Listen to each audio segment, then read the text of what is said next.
कुठे गेलंय आपलं घाबर? आई आपलं पोरग आपण विचारावं फोन लावून. तुझं लय राहतंय. आता बघ की जरा.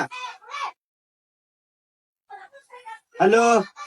हा पप्पा, कुठेस रे? इकडं गोव्याला आलो फिरायला.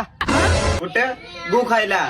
आई पप्पा, वंगड झार बोलायची सवय लागली तुम्हाला. आई पप्पा, ती इकडं बकरे तेन लय आहेत म्हणून इकडं फलाट बघायला आलो गोव्याकडं. बाबा पप्पा, ती हॉटेल भाग्यश्री, हॉटेल तिरंगा, हॉटेल जलपरी आणि ती 12-12 नाही का? बकरे कोंबडे सगळे पार केल्या, चटणीला सुद्धा ठेवाय नाहीत आपल्या महाराष्ट्रात. इकडं नवीन शाखा उघडणाऱ्यात म्हणून पाठवल्यात मला तिकडं बघायला फलाट. एवढं मोठं झालीस तू, फलाटा घेऊन आलीस आता. आई पप्पा, कधी तर मोठं काम करताना जरा हिम्मत द्या पोराला. हा, तू ये तर घरला. कधी येणार होस?